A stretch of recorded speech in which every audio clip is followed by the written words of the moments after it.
Une petite phrase de Martine Aubry qui fait des remous. L'ancienne ministre a critiqué Nicolas Sarkozy, trop empressé selon elle à se montrer avec femmes et enfants et à dire ce qu'il mangeait au petit déjeuner. Fin de citation.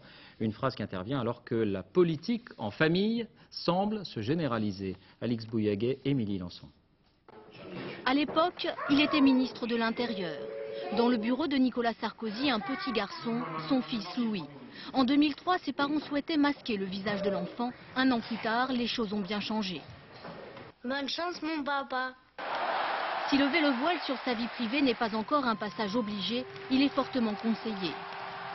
Livrer un peu de sa vie personnelle, de son équilibre, de là où on est quand on n'est pas sur les tréteaux, ça fait partie de l'adhésion à une personnalité le jour où on vote.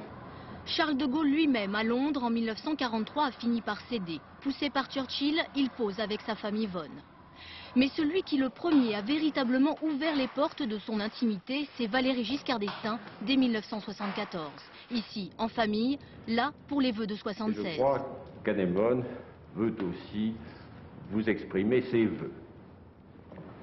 À tous et à toutes, j'exprime... Aujourd'hui, on hésite moins à s'afficher, même François Fillon longtemps réticent. Ségolène Royal et François Hollande, eux, sont des experts depuis 1988. Quelques années plus tard, leur fils a bien grandi, c'est lui qui conduit sa mère en scooter. Malgré les apparences, il n'est pas toujours facile de convaincre les politiques de faire la une en famille. On est obligé de leur téléphoner de multiples reprises. Souvent, on les voit pendant des heures, on fait des photos d'eux. Et c'est tout à fait en fin de reportage qu'ils acceptent de dévoiler un petit bout de leur vie privée.